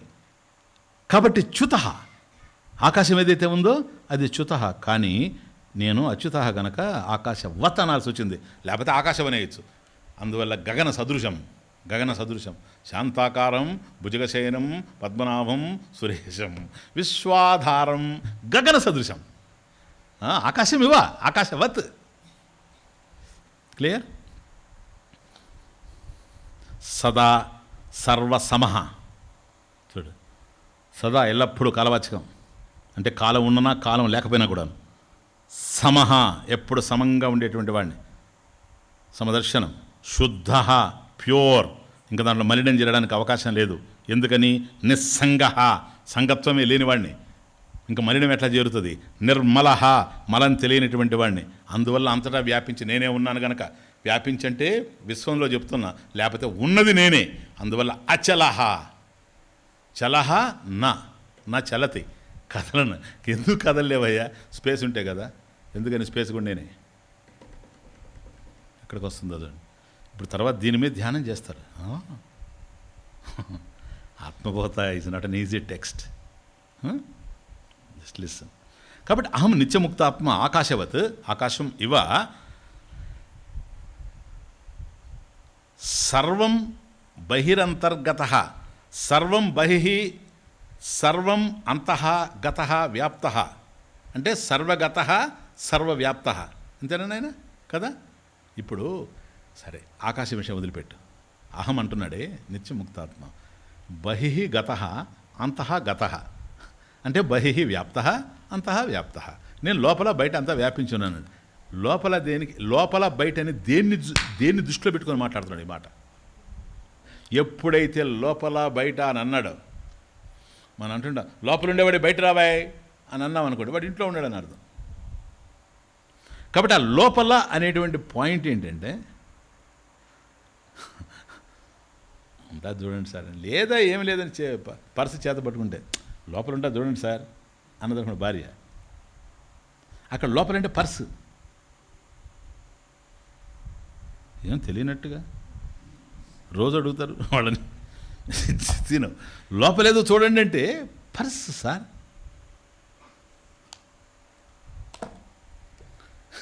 బయట పెట్టు అన్నాడు అనుకోండి పర్సు. కనుక బహిః అంతః బహిరంతర్గత, లోపల బయట వ్యాపించడం దేన్ని బట్టి, ఏ స్టాండ్ పాయింట్లు అంటున్నాడు ఇది లోపలని బయటని. దేహాత్ బహిః దేహాత్ అంతః ఇది శరీరాత్. ఉపాధి ఉపాధి దేహానికి బయట, దేహాత్ బహిః అపి గతః దేహాత్ అంతః అపి గతః వ్యాప్తః. ఈ దేహానికి బయట లోపల అంతా కూడాను వ్యాపించున్నాడు. ఎవరు? నేనే. అయమాత్మ నిత్యముక్తాత్మ. స్వామిజీ లోపల ఎట్లా వ్యాపించి ఉండేది చెప్పు, లోపల ఏముందో చెప్పు. ప్రాణం నేనే, ప్రాణం నేనే. నేను ప్రాణం కాదు, ప్రాణం నేనే. కొండ మట్టే, మట్టి కొండ కాదు. అట్లా ప్రాణం నేనే. లోపల ఏముంది ఇంక చెప్పు. బుద్ధి ఉంది స్వామి, బుద్ధి నేనే. అహం నేనే. కాబట్టి లోపల నీకు ఏవే వృత్తి, అహం వృత్తి, ఇదం వృత్తులు మనసులో కదిలేవి, బుద్ధిలో కదిలేటువంటి అహం వృత్తి చిదాభాస చైతన్యం, అవన్నీ కూడాను నేనే. ఆ విధంగా లోపల అంతటా కూడాను వ్యాపించి ఉన్నాను. దేహాత్ అంతః గతః వ్యాప్తః దేహాత్ బహిః వ్యాప్తః గతః. కాబట్టి దేహం బయట కూడాను నేనే ఉన్నాను. ఇది అర్థమవుతుంది మనకు. లోపల ఉన్నది అర్థమవుతుంది, బయట ఉండేది అర్థం కాదు ఎప్పుడు కదా. బయట ఎట్లుంటాడు? బయట ఏముంది? బయట నీకేం తెలుస్తుంది? అదే ఉంది. నీకు తెలియనప్పుడు అది ఉండాలేనట్టే. బయట ఏముంది అంటే ప్రపంచం వేరే విషయం. నీకు తెలిసే ప్రపంచం వేరు, మళ్ళీ నాకు తెలిసే ప్రపంచం వేరు. శబ్దాదయ ఏముంటాయి బయట? రూపాలు, శబ్దాలు, స్పర్శలు, రసాలు, గంధాలు, ఇవే ఉన్నాయి. ఇవి నీకు అందుతూ ఉండేది. ఈ శబ్దాలే నీకు శ్రోత్రేంద్రియ ఇంద్రియాలకి అందుతున్నాయి, జ్ఞానేంద్రియాలకి. కాబట్టి శబ్దాదయ ఉన్నాయి. అవి ఎవరు? అవి కూడా నేనే. బహిః అహం బహిః గతః బహిః అపి అహం వ్యాప్తః. ఎట్లా స్వామీజీ? ఏమన్నా చెప్పు. త్రిపుటి ఉంది బయట, ఇదంతా మీకు చెప్పున్నా. జ్ఞాతృ జ్ఞాన జ్ఞేయ ఆత్మస్వరూపంలో ఈ మూడు ఉన్నాయి. త్రిపుటే జ్ఞాతృ జ్ఞాన జ్ఞేయ భేద నాస్తి. ఎందువల్ల? ఏదైతే కనపడుతూ ఉందో, తెలుస్తూ ఉందో అది జ్ఞేయమైతే అది ఆత్మే. తెలుసుకునేటువంటి ప్రమాత ఎవడైతే ఉన్నాడో జ్ఞాత, అతడు ఆత్మే. అలా తెలిసేటువంటి జ్ఞానం ఏదైతే ఉందో అది కూడా ఉన్నదానికి సంబంధించిందే.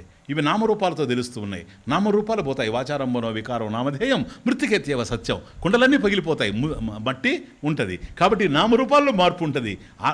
అస్థి భాతి ప్రియం మారేది కాదు. మర్చిపోయినారా?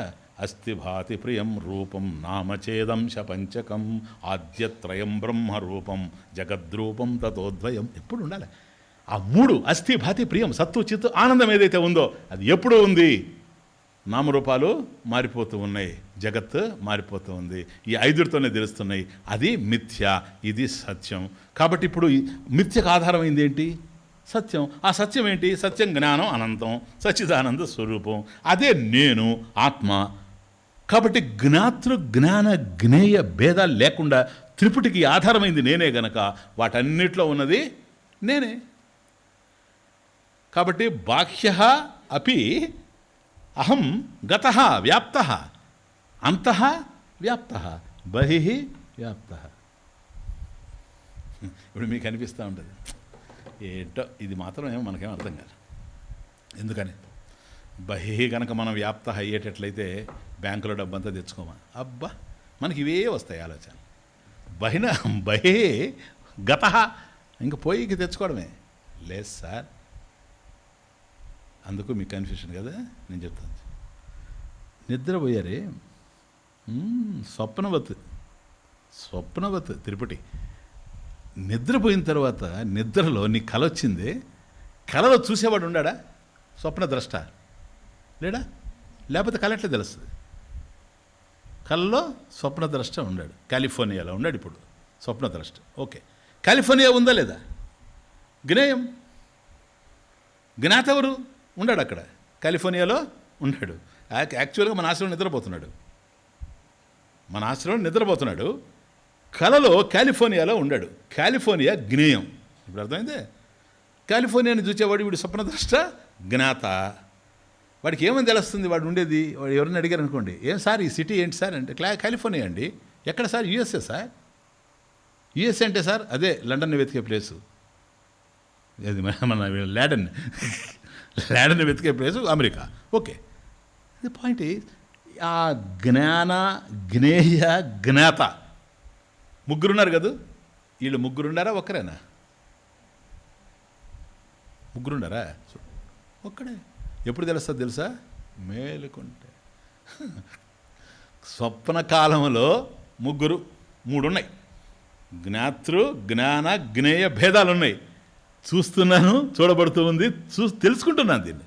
కానీ ఒక్కసారి నిద్ర నుంచి కనుక మేలుకున్నాడా వాడే ఉన్నాడు, ఇంకేమీ లేవు.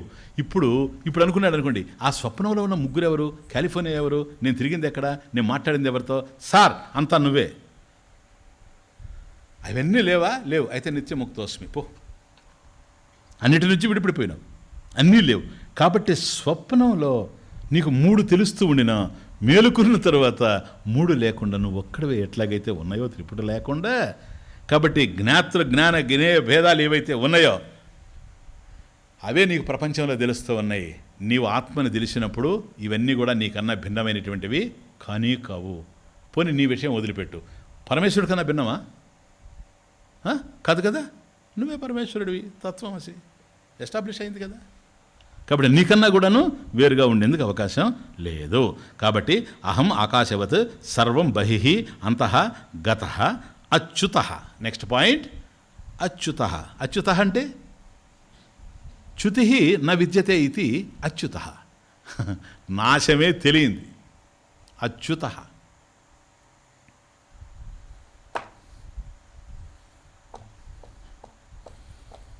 నాశం తెలియకుండా కొన్ని ఉంటాయి చూడండి, కానీ అది ఆత్మ కాదు. నాశం తెలియకుండా కొన్ని ఉంటాయి. ఎందుకుంటాయి అవి? నాశం కోసం ఉంటాయి. ఇప్పుడు ఈ దేహాలన్నీ అవే, కోపడబాకండి, నాది కూడా కలుపుతున్నా, సరేనా? ఇప్పుడు ఇదేంది? ఇది అచ్యుత స్వరూపమా? అది చ్యుతః. కానీ ఇప్పుడు ఉంది బాగానే. ఎందుకుందో తెలుసా? చావడం కోసమే ఉంది. అన్నీ అంతే. యద్రూపం తత్క్షరం, నశించిపోయేటువంటిది. అచ్యుతం అంటే అది కాదు. కాబట్టి ఒక కాలంలో ఉండి ఒక కాలంలో లేకుండా పోతూ ఉన్నాయి.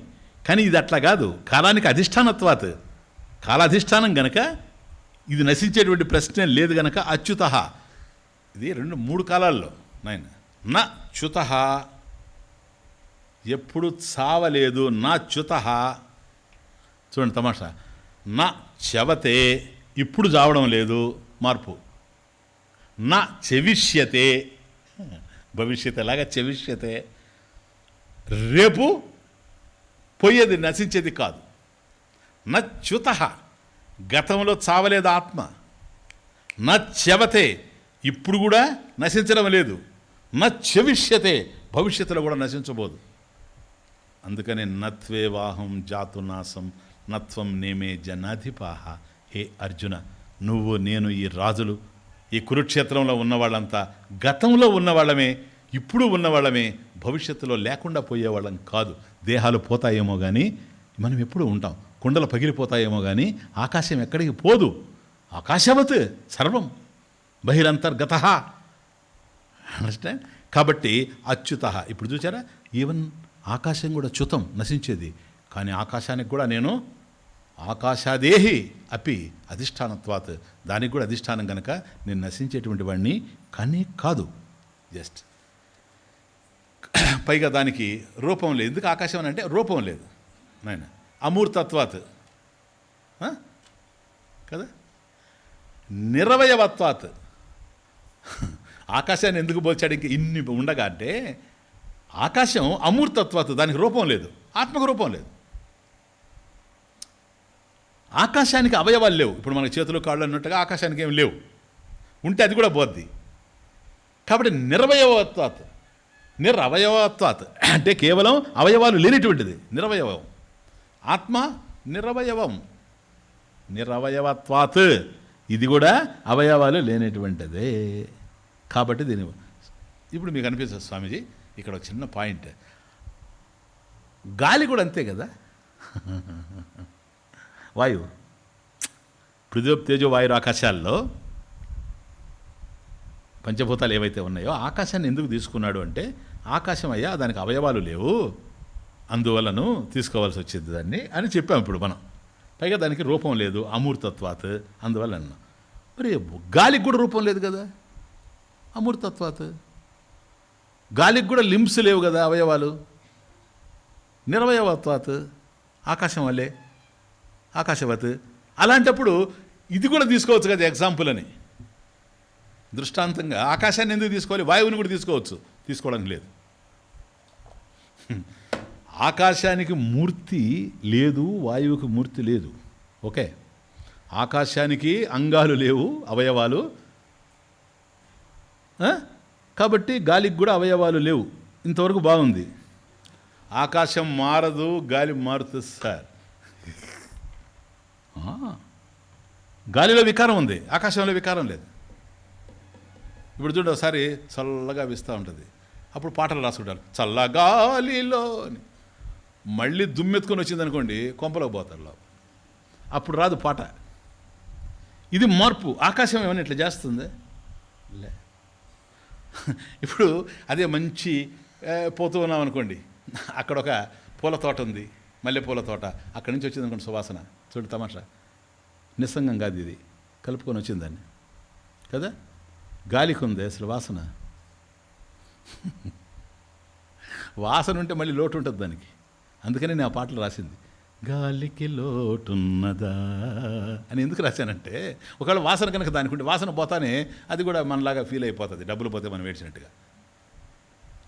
అర్థమవుతుంది. కాబట్టి ఇప్పుడు వాసన చూస్తే పూల నుంచి వాసన తీసుకొని వచ్చింది. మనం అట్లా కదా. ఇప్పుడు గాలి వల్ల తమాషా ఏంటంటే, దీనికి వికారం ఉండడం వల్లనే మనం ఇంట్లో ఏమేమి పదార్థాలు అనేది లెక్కెడతాం. ఇప్పుడు ఇంటికి రాగానే, ఓహో ఈరోజు ఉప్మానా, ఎవరు చెప్పారా నీకు అని. వాసన సార్, ఆకాశం చెప్పదు. ఆకాశం ఉప్మా చేస్తుంది ఆవిడ అని అప్పుడు ఆవిడ అనుకుంటుంది. అప్పుడు ఆవిడ తిట్టుకుంటుంది, ఆకాశం ఎంత మంచిదో చూడు ఆత్మలాగా. ఇది అనవసరంగా తీసుకెళ్ళి అతను ముక్కుకు పట్టించింది, లేకపోతే అతను పెట్టకుండా తినేయాలనుకున్నాను నేను. అర్థమవుతుంది ప్రాబ్లమ్స్ ఇవన్నీ. కనుక అది మంచి గంధాన్ని తీసుకొని వచ్చినప్పుడు సువాసన్ని చూడండి, సుగంధ సమీరం. ఇంక ఎంత ఉంటుంది కవిత్వం. సుగంధ సమీరం అంటే, సమీరం అంటే గాలి, సుగంధ సమీరం. ఆహా, మంచి సువాసన వెళ్తారు. అదే పేడ దెబ్బల దగ్గర పోయినామనుకోండి, దుర్గంధ వాయువు. దుర్గంధ వాయువు, సుగంధ సమీరం. ఇది కాదు సార్ వినీల ఆకాశం. ఎప్పుడైనా చూసుకున్నావు వినీల ఆకాశం, బ్యూటిఫుల్. కాబట్టి ఈ వికారాలు అందులో లేవు. అవయవాల విషయంలో, రూపం విషయంలో ఆకాశానికి గాలికి పెద్ద తేడా లేకపోయినా వికారం చూస్తే వాయువులో వికారం ఉంది కనుక దీనిని ఆత్మ ఏదో ఒక దాన్ని పోల్చాలి. అందులో దగ్గరగా పోల్చాలనుకునేప్పుడు నియరెస్ట్ ఏది దృష్టాంతం అంటే ఆకాశవత్. క్లియర్? కాబట్టి అది కదలదు. గాలి కదలుతూ ఉంది, మళ్ళీ అది కూడా వికారమే. గాలి కదులుతుంది. గాలి రావడం లేదండి అంటాడు, అంటే ఎక్కడి నుంచి రావాలా? వస్తూ ఉంటుంది. ఆ వచ్చేదాన్ని బట్టాడు. ఇది కొండగాలి అంటాడు, ఇది పైరుగాలి అంటాడు, ఇది ఏటిగాలి అంటాడు. అంటే ఏరు మీద నుంచి వస్తుంటే ఏటిగాలి, పైరు మీద నుంచి వస్తుంటే పైరుగాలి. అర్థమవుతుంది. ఏమీ లేకుండా గాలి అంటే దెయ్యం అని అర్థం. వాడికి గాలి సోకిందండి అంటాడు. అర్థమవుతుంది. అప్పుడు మనకు వేప మండల అవిని కావాల్సి వస్తాయి. ఇది విషయం. కాబట్టి ఆ విధమైనటువంటి వికారం. కాబట్టి కదలదు, గాలి కదులుతుంది, వికారం చలనం ఉంది. కానీ ఆకాశం అచల శబ్దార్థం ఉంది కదా, ఇక్కడ అచలహ అన్నాం, కానీ గాలి కదులుతూ ఉంది. కాబట్టి ఆకాశమే సరైనటువంటి దృష్టాంతం. త్యాగరాజస్వామి అంటాడు చోట, కదిలేవాడు కాడే నా రాముడు. చూడు తమాషా, కదిలేవాడు కాడే నా రాముడు, కథలెన్నో కలవాడే. ఏం బ్యూటిఫుల్ కీర్తన. కదిలేవాడు కాడే నా రాముడు, కథలెన్నో కలవాడే. అరే అసలు ఆయన కదలకుండానే కథలు జరుగుతాయా? జరుగుతాయి. ఎందువల్ల? ఇప్పుడు ఆకాశంలో చూడు, కదిలేది కాదే, దాని కథలు ఎన్ని ఉన్నాయి చెప్పండి. ఇప్పుడు చంద్రయానం ఒక కథ కదా నిన్న, అంతే ఎన్నో ఎన్నో ఎన్నో ఎన్నో ఎన్నో ఎన్నో. కాబట్టి అన్నీ ఆకాశంలోనే జరుగుతాయి. కానీ తనకి ఏది అంటదు. ఏది అంటే ఎందుకు అవకాశం లేదు. ఎన్నెన్నో వస్తుంటాయి, పోతుంటాయి, ఆకాశం ఎక్కడికి పోదు.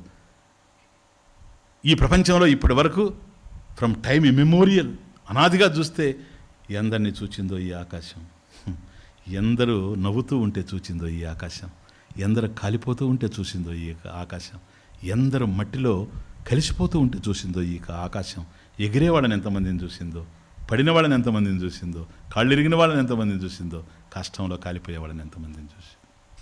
అన్ని దీంట్లోనే జరుగుతాయి, కానీ దాంట్లో ఏమీ లేదు. తమాషాది. అందువల్ల కదిలేవాడు కాడే నా రాముడు, కథలెన్నో కలవాడే. మనం కూడా రాసిన చూడండి, అది కూడా అదే దాని అర్థం. ఎందువల్లంటే ఆయన కథలు తెలిసిన తర్వాత మనకు కూడా ఈ మార్పు చెందేటివి కావు, ఇవన్నీ కదులుతూ కనుమరుగైపోయేటువంటివి. ఆకాశవత్ స్థిరంగా ఉండేటువంటిది రాముడే కనుక రాముడు కావాలి. అట్లా పోద్ది. ఏది? సత్యమైన నీ కథ విని వినిపించింది మనసు మనవిని, సత్యమైన నీ కథ విని వినిపించింది మనసు మనవిని, పోయిన పుణ్యము వచ్చిందని నన్ను పోయిన పుణ్యమి వచ్చిందని, చేసిన పుణ్యము తెచ్చిందని, సత్యమైన నీ కథ విని వినిపించింది మనసు మనవిని. ఎందరెందరో ఉన్నారని, ఆకాశంలో ఎన్నున్నాయి, అందరిలో నీ ఉన్నావని, అంతర్గత.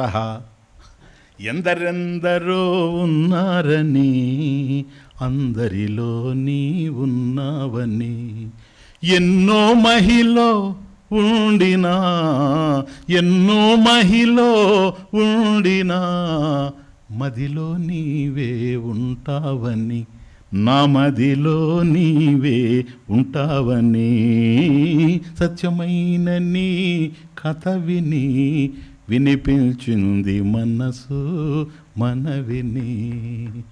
ఉండేవన్నీ ఉన్నవి, మండేందుకే ఉన్నవి. అవి ఉన్నప్పుడు తాను ఉండి, అవి పోయినా తాను ఉంటూ ఉంది కనుక ఆకాశం ఆకాశవత్. ఇక నెక్స్ట్, సదా సర్వగత సర్వసమః. కాబట్టి కాలపరిచ్ఛేదం లేదు, సదా కాలవాచకం కదా. సర్వసమః ఎప్పుడు ఒకే విధంగా ఉంటుంది. ఆకాశవత్, ఆకాశవతే. ఎందుకని? మార్పు లేదు కాలవాచకం కనుక. కాలవాచకం కాకుండా కాల పరిచ్ఛేదానికి లోనైనవనుకోండి, ఆ టైం వైజ్ లిమిటేషన్లోకి వచ్చిందనుకోండి. ఉదాహరణ చూడు, ఒక కాలంలో ఉంటారు, ఒక కాలంలో లేకుండా పోతారు. నిన్న మొన్న మొగ్గ, నిన్న పువ్వు, తరువాత కొంతకాలం ఏంటంటే కాయ, పూల రేకులు రాలుతాయి, ఆ తర్వాత అది పండు. చూసారా కాలంలో వచ్చేటువంటి మార్పులు ఇవన్నీ కూడాను ఈ విధంగా కాల పరిచ్ఛేదంలో మార్పులు జరిగిపోతూ ఉంటాయి. సమంగా ఉండదు. పువ్వు ఎప్పుడూ ఉండదు, కాయ ఎప్పుడూ ఉండదు, పండు ఎప్పుడూ ఉండదు. కానీ సదా సర్వసమః, సదా సర్వసమః శుద్ధ, అందువల్ల పరిశుద్ధంగా ఉంటుంది ప్లేస్. నిస్సంగ, దేంతో సంగత్వం లేదు కాబట్టి నిర్మల, మలం న విద్యతే నిర్మల. ఇంతకుముందే తెలుసుకున్నాం. అహం నిర్మలోహం, నిర్మలోహం నిత్యముక్తోహం నిర్మల. అచల, అచల అంటే చలనం న విద్యతే ఇది యస్య, చలనం న విద్యతే.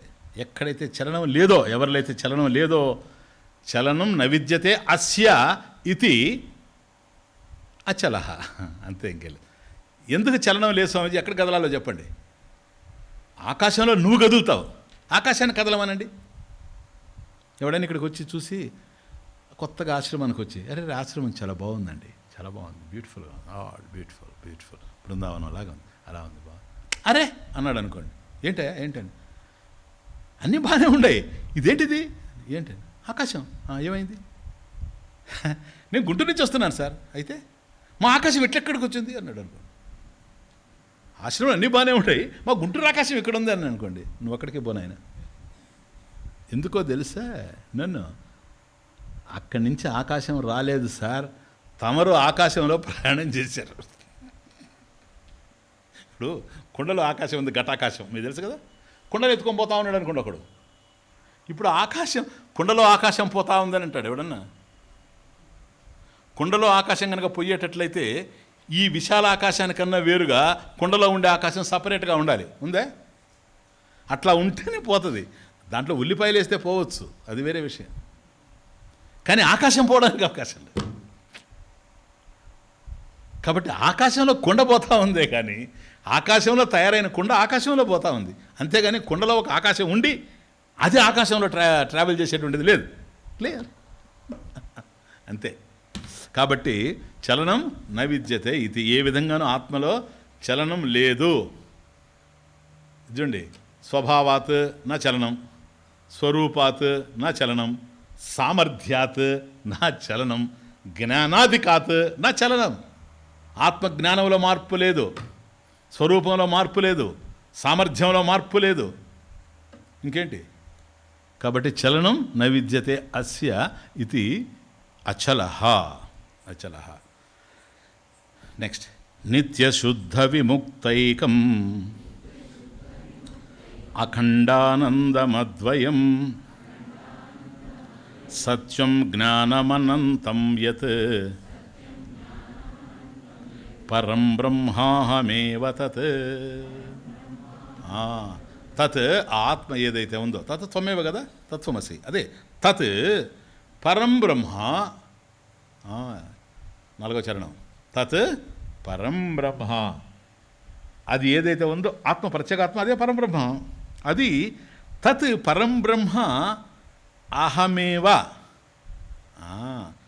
తత్ పరబ్రహ్మ అహమేవ అంటే అహమస్మి, అహమేవ అస్మి, నేనే అయ్యున్నాను. ఇదేంటో తెలుసా? ఇప్పుడు ధ్యానం స్టార్ట్ కాబోతుంది. తత్ పరంబ్రహ్మ అహమేవ అస్మి, ఆ పరబ్రహ్మ స్వరూపం ఏదైతే ఉందో అది నేనే. ఏంటయ్యా నువ్వు? నిత్య శుద్ధ విముక్త, విముక్తైకం, ఏకం. నేను ఒక్కడే, రెండవది లేదు, విదౌట్ సెకండ్. అద్వితీయం, అద్వైతం. విముక్త, బంధం లేదు. నిత్యముక్త, నిత్య, కాలానికి పరిమితమైనటువంటి వాడిని కాదు, ఎప్పుడు ఉండేటువంటి వాడిని. శుద్ధ, నాకు ఏ విధమైనటువంటి మలినం తెలియదు. అఖండానందం. ఇప్పుడు మనకు ఉండేటువంటిది వృత్తి జనిత ఆనందం ఏదైతే ఉందో ఒక కాలంలో ఉంటుంది, ఒక కాలంలో ఉండదు. కాబట్టి ఒకప్పుడు సుఖంగా ఉంటాం, ఒకప్పుడు దుఃఖంగా ఉంటాం. ఇది అఖండ, అన్బ్రోకన్. ఈ ఆనందం భగ్నమయ్యేది కాదు. ఆత్మ ఎప్పుడూ నిత్యం గనక ఆనందం కూడా నిత్యానందం. అది పదం. అఖండానందం, నిత్యానందం. ఎందుకని? అద్వయం, దానికన్నా రెండవది లేనేలేదు. ద్వయం న విద్యతే అస్య, అద్వయం. అదే సత్యం, జ్ఞానం, అనంతం. చూడండి, సత్యం, జ్ఞానం, అనంతం. ఇది ధ్యానం కదా. ఇప్పుడు నిధిధ్యాస, శ్రవణ మననాలు అయిన తర్వాత ధ్యానం అనకూడదు, నిధిధ్యాస కదా, నిధిధ్యాసనం. అవునా? ఇప్పుడు నిధిధ్యాసనం నడుస్తూ ఉంది. అసలు నిధిధ్యాసనం దేనికి? దేని మీద నిధిధ్యాసనం? ఇదిగో, నిత్య శుద్ధ విముక్త అస్మి, తత్ పరం బ్రహ్మ అహమేవ, అఖండానందం, అహం ఆనందోస్మి. ఓకే, అది సత్యం, జ్ఞానం, అనంతం. చూడండి తమాషా, స్వరూపం. నీ స్వరూపం ఏమిటి? సత్యం. అంటే సత్యం అంటే త్రికాల అబాధితం. 3 కాలాల్లో దేన్నైతే నిషేధించలేమో అది సత్యం. ఇంతకుముందు మనం నిషేధించాం చూసారా, దేహం కానీ, మనసు కానీ, ఇంద్రియాలు కానీ, బుద్ధి కానీ, శబ్దాది ప్రపంచం కానీ, ఇవన్నీ కూడా నిషేధింపబడ్డాయి. ఆత్మ నిషేధావధి సాక్షి, సాక్షి చైతన్యం కదా. దేర్ ఫోర్ ఇది త్రికాల అబాధితం, త్రికాలాబాధితం. బాధితం అంటే నిషేధించేది, అబాధితం అంటే నిషేధింపబడదు. ఎప్పుడు? త్రికాల, ఇన్ 3 periods ఆఫ్ టైం. గతంలో ఎప్పుడు నిషేధింపబడలేదు, లేకుండా పోయింది లేదు, ఇప్పుడు లేకుండా ఉండేది లేదు, భవిష్యత్తులో లేకుండా పోయేది కాదు ఆత్మ. అందుకని నిత్య శబ్దం.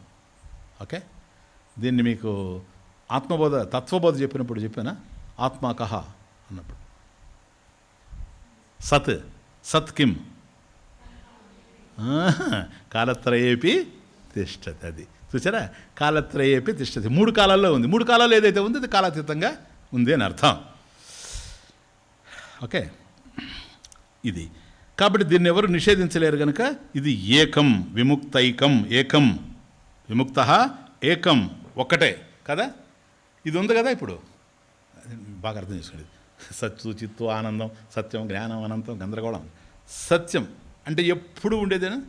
3 కాలాల్లో ఏదైతే అబాధితంగా ఉందో, త్రికాలాబాధితం, కాలత్రయేపతిష్టతి, 3 కాలాల్లో ఉంటూ ఏ కాలంలో కూడా లేకుండా పోలేదు కనుక, ఎప్పుడు ఉండేటువంటి నిత్యమైనటువంటి ఆత్మ కనుక అది సత్యం కదా. దాన్ని తెలుసుకునేది ఎవరు? ఏదైనా ఒకటి ఉందని నీకు తెలిస్తే జానాతి ఇది జ్ఞానం కదా. కాబట్టి సత్యం అర్థమైపోయింది. ఇప్పుడు ఏది ఉన్నా ఏది లేకపోయినా ఎప్పుడు ఉండేది ఏకమైంది సత్యం. దాన్ని తెలుసుకునేది ఎవరు? స్వామి. చెప్పు, నేను స్వామి, నా మనసు స్వామి అన్నావనుకో, అది సత్యం కాదు. ఎందువల్ల? నువ్వు తెలుసుకుంటూ ఉంటే నీ చేత తెలియబడుతూ ఉంది కనుక, తెలియబడేది దృశ్యం గనక, దృశ్యమైంది క్షరం గనక, క్షరం అనేది నశించేది గనక, నశించేది ఏదో ఒక కాలంలో నశింపబడుతుంది గనక త్రికాల అబాధ్యతం ఏది? అప్పుడు నువ్వు ఆత్మ అవుతావు, ఆత్మ దృశ్యం అయిపోద్ది. దృగ్బ్రహ్మ దృశ్యం మాయ. అర్థమవుతుంది. కాబట్టి ఎప్పుడైతే సత్యము అన్నావో ఆత్మ, సత్యాత్మను తెలుసుకోవడానికి ఇంకొక ఆత్మ లేదు. ఇంకొక ఆత్మ కనుక ఉన్నదే ఇది అనాత్మ అయిపోతుంది అది తెలుసుకుంటే. కాబట్టి సత్యాత్మ ఏదో అది జ్ఞానస్వరూపమై ఉంది కనుక సత్యాత్మ చిదాత్మ. సత్యాత్మ చిదాత్మ.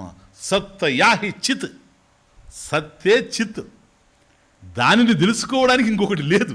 కాబట్టి సత్యమైంది ఎప్పుడైతే 3 కాలాల్లో ఉండే కాలాతీతంగా ఉందో, అటువంటి సత్య వస్తువుని తెలుసుకోవడానికి మరొక అసత్య వస్తువును తెచ్చుకోవాల్సిన అవసరం లేదు, పరిమితమైన దాన్ని తెచ్చుకోవాల్సిన అవసరం లేదు. కాబట్టి ఏదైతే సత్యంగా ఉందో అది ఏకమని ఎప్పుడైతే నువ్వు అన్నావో, దాన్ని తెలుసుకోవడానికి వేరేది కనుక ఉంటే ఇది జడమైపోతుంది గనక, క్షరమైపోతుంది గనక, అనిత్యమైపోతుంది గనక, అనాత్మ అవుతుంది గనక అలా అయ్యేందుకు అవకాశం లేదు. కాబట్టి ఏదైతే సత్యాత్మగా ఉందో అది ఎలా ఉందో తెలుసా?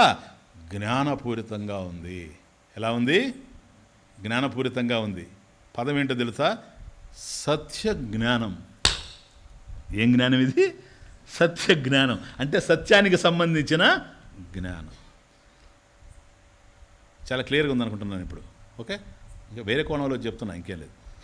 సత్యం, సత్యాత్మ, దానికి సంబంధించిన జ్ఞానం ఏదైతే ఉందో ఇది సత్యమైనప్పుడు ఆత్మ, జ్ఞానం సత్య జ్ఞానం, ఎప్పుడూ ఉండేటువంటి జ్ఞానం. క్లియర్? ఈ జ్ఞానం ఏదైతే ఉందో అది పరిమితమా? ఎందుకంటున్నానంటే, కుండను చూసామనుకోండి, ఘట జ్ఞానం వేరే, వస్త్రాన్ని చూసాం పట జ్ఞానం వేరే, ఇల్లు చూసాం మఠ జ్ఞానం వేరే, ఒక్కొక్క దానికి ఒక్కొక్క జ్ఞానం ఉంది. అట్లా ఆత్మకి సపరేట్గా జ్ఞానమా? కాదు. ఎప్పుడైతే అది నిత్యాత్మైందో, నిత్యమైందో, దాని జ్ఞానం నిత్య జ్ఞానమయ్యిందో, ఈ జ్ఞానం అంతం కలిగింది అయ్యేందుకు అవకాశం లేదు గనక. ఎందుకు జ్ఞానం అంతం కాదంటే, సత్యం అంతం కాదు గనక, సత్యానికి సంబంధించిన జ్ఞానం కూడా అంతం అయ్యేందుకు అవకాశం లేదు గనక, ఇది సత్య జ్ఞానం గనక మిడిమిడి జ్ఞానం కాదు, అనంత జ్ఞానం. అనంత జ్ఞానం. కాబట్టి సత్యం, సత్య జ్ఞానం, అనంతం, అనంత జ్ఞానం కదా, అంతే. సత్యం జ్ఞానం అనంతం ఇది. కాబట్టి సత్యం, సత్య జ్ఞానం, అనంత జ్ఞానం. సత్తు చిత్తు ఆనందం, అదే సత్యం జ్ఞానం అనంతం యత్. ఇప్పుడు మీకు సత్యం జ్ఞానం అనంతం అనేది అర్థమైపోయింది కదా, పూర్వం చెప్పింది కదా, ఇప్పుడు కూడా అర్థమైంది కదా. దీని మీద ధ్యానం చేస్తే చూడు, నిధిధ్యాస, నువ్వు ధ్యానం చేస్తావు కదా, దీనివల్ల ఏం రావాలి నీకు? ధ్యానం చేస్తే సత్యం జ్ఞానం అనంతం బ్రహ్మ మీద ధ్యానం చేస్తే అంతఃకరణ శుద్ధి. అదే లేంది. ఏదో కావాలి నీకు, ఏదో కావాలి, అది ఆత్మజ్ఞానమో ఏదో కావాలి కదా. నువ్వు ధ్యానం చేస్తే ఆత్మజ్ఞానం వస్తుందే. అసలు నిధిధ్యాస ఎందుకో తెలీదు, వచ్చిన బాధ అది.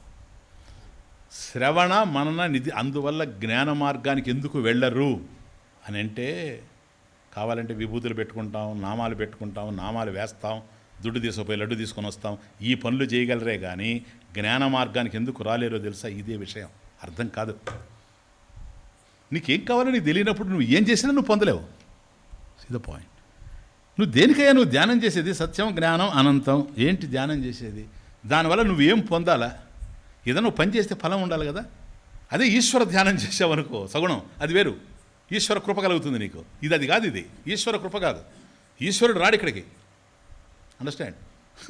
ఈశ్వరుడు ఎంటరే కాడు ఇక్కడ. ఎందుకో తెలుసా? వచ్చినా కూడా వెళ్ళిపోతాడు. ఇప్పుడు నువ్వేం చేస్తున్నావు? అహం బ్రహ్మాస్మి, అహం బ్రహ్మాస్మి అంటుంటే నువ్వు ఈశ్వరుడులా వాడు ఎందుకు కూర్చొని పాపం లోపల ఏమంటున్నాడో లోపలికి పోయి చూస్తాము, వాడికి ఏమైనా కావాలేమో ఇస్తామని వచ్చాడు అనుకోండి, నువ్వు అహం బ్రహ్మ ఓరి ఆయన వెళ్ళిపోతాడు. ఎందుకంటే వాడు బ్రహ్మం అయిపోయినా నేను వాడే చెప్తుంటే నేనేమి ఇచ్చేది వాడికి? ఇంకా అర్థమైంది మీకు? ఇప్పుడు పాహిమాం రక్షమాం అంటే నీకేమన్నా ఇవ్వగలడు?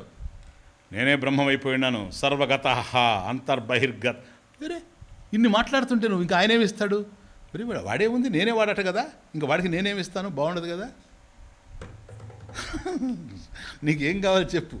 అందువల్ల సత్యం జ్ఞానం, లిసన్, సత్యం జ్ఞానం అనంతం అనే దాని మీద ధ్యానం చేస్తే ఆత్మజ్ఞానం కలుగుతుంది అనుకుంటారు చాలామంది. మేము ఎట్లాగే విన్నాం, ఇప్పుడు అందరూ ఎట్లాగే చెప్తారు, ఎవరి దగ్గర పోండి అదిలాగే చెప్తారు. అయ్యా నిధిధ్యాస చేస్తే ఏమొస్తుందని. నిధిధ్యాస చేసిన ఆయన నువ్వే ఆత్మని తెలుసుకుంటావు. ఎట్లా తెలుసుకుంటావు? నిధిధ్యాస చేసేవాడు, వెరీ ఇంపార్టెంట్ పాయింట్, నిధిధ్యాస చేసేవాడు వాడికి ఆత్మ తెలుసా తెలీదా? ఎందుకంటే అంగాలు మర్చిపోవాకండి. అంగి అంగం, శ్రవణ మనన నిధిధ్యాస. ఇప్పుడు నిధిధ్యాస దగ్గరకు వచ్చాడు, కూర్చున్నాడు అంతే. ఏమని? సచ్చిదానందోహం. ఓకే, సరేనా? అంటే వీడికి సత్తు చిత్తు ఆనందం అనేది తెలుసా తెలీదా? తెలీదా? తెలియపో చేయడం ఎందుక? తెలియని దాన్ని ఎట్లా చేయగలడు మనిషి? తెలియని దాన్ని చేసి ఏం పొందాలని? వాడు ఎందుకు చేస్తున్నాడో వాడికి తెలియాలి, వాడు ఏం పొందాలనో వాడికి తెలియాలి. అండర్స్టాండ్? ఇదే పాయింట్ ఇక్కడ. కనుక నువ్వు ధ్యానం చేసేది లేని దాన్ని పొందడం కోసమా అని అడుగుతున్నాను నేను. తెలియని దాన్ని పొందడం కోసమా అని అడుగుతున్నా. అవును స్వామి. అయితే వేస్ట్ స్వామి, లేయి స్వామి, ధ్యానం నుంచి లేయి స్వామి పైకి. ఎందుకని స్వామి? నువ్వు ధ్యానం చేసినంత మాత్రాన లోపల నుంచి ఎవరో వచ్చి నువ్వు సత్తు, నువ్వు చిత్తు, నువ్వు ఆనందం అని చెప్పరా? అంత మేలు చేసేవాడు లోపల ఎవరు లేరు నీకు. బయట ఉన్నాడు కావాలంటే సుందర చైతన్యానంద. నీకు అర్థమవుతుంది. నేను నీకు ఇక్కడ నేర్చుకో. నువ్వు ఇది ఎక్కడ జరగాలో తెలుసా? నీకు శ్రవణంలో జరగాలి ఈ పాయింట్. సత్తు చిత్తు ఆనందం అనేది శ్రవణంలో జరగాల.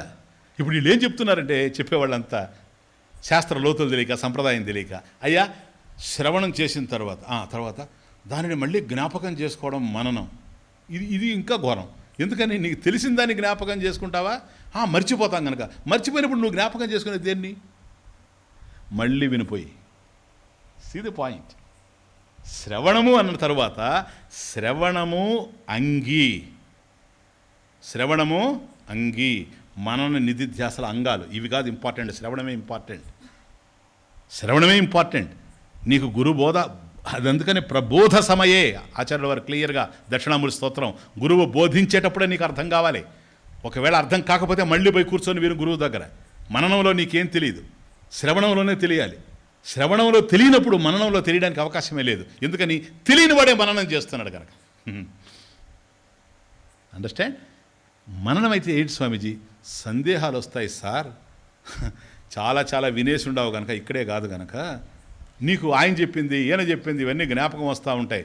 అప్పుడు మళ్ళీ వినిన దాన్ని మననం చేసుకోవడం అంటే ఇది తప్పు అని సందేహ నివారణ చేసుకోవడం, ఇది మననం.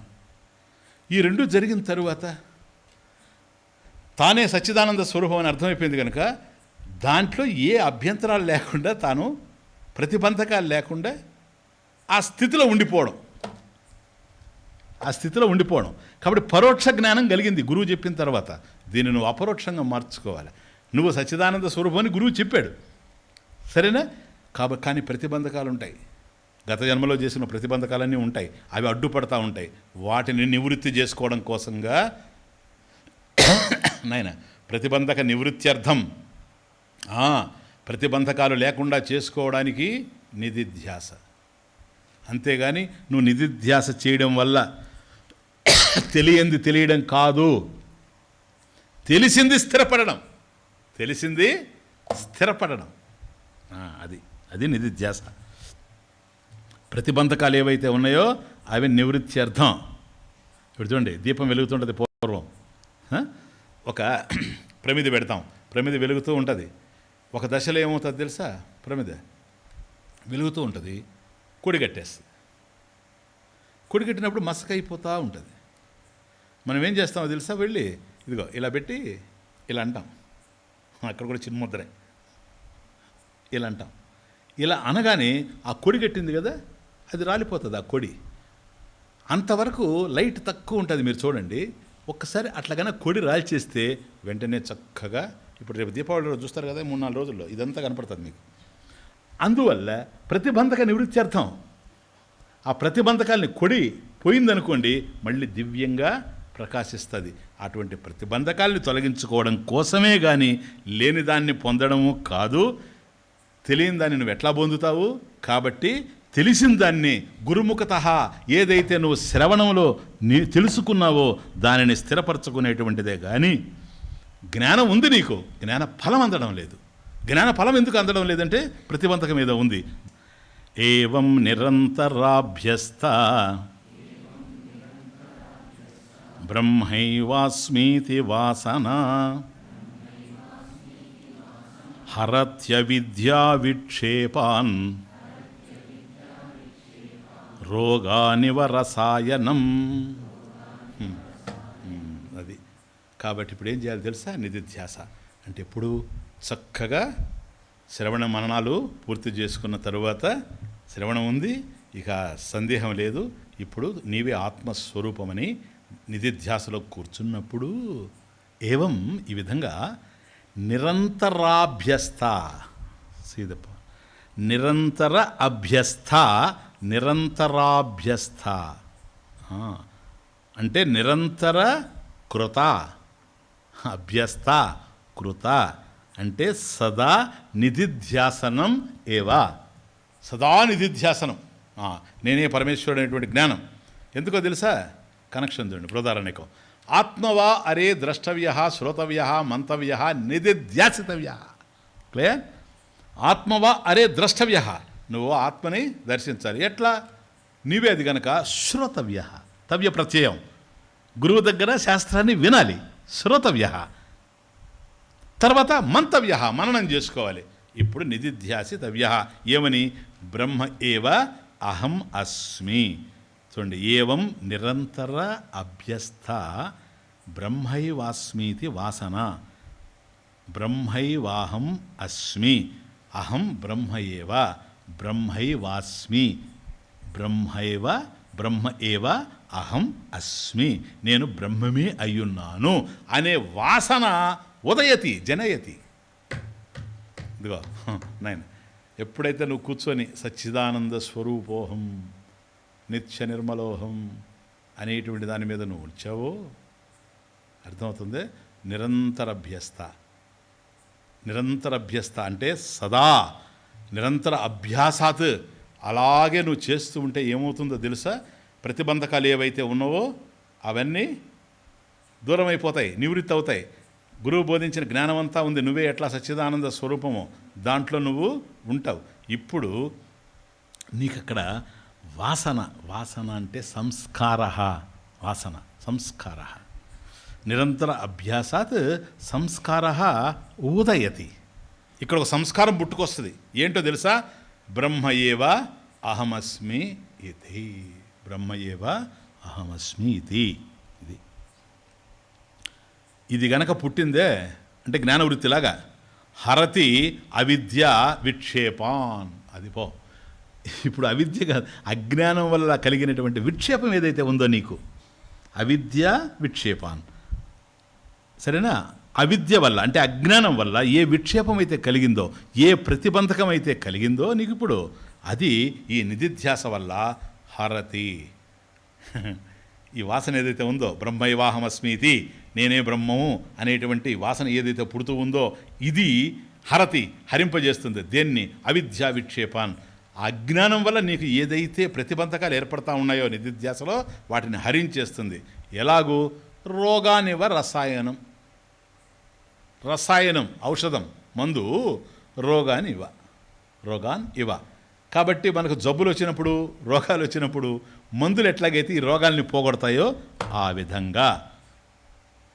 కాబట్టి ఇప్పుడు మనకి ఇంతవరకు అర్థమైంది ఏంటంటే శ్రవణ మననాభ్యాం జ్ఞానం. శ్రవణ మననాదుల్లో నీకు జ్ఞానం వచ్చేసింది. ప్రతిబంధ నివృత్త్యర్థం నిధిధ్యాసనం. ప్రతిబంధ నివృత్త్యర్థం నిధిధ్యాసనం. క్లీన్, ఇంకేం లేదు. అందువల్ల కథం ఎట్లా పోగొడుతుందండి హరతి అంటే? రోగానివ రసాయనం మందు, ఔషధం. రోగాలను ఎట్లాగైతే పోగొడుతుందో అట్లా హరతి అవిద్యా విక్షేపాన్ రసాయనం రోగాన్ హరతి ఇతి.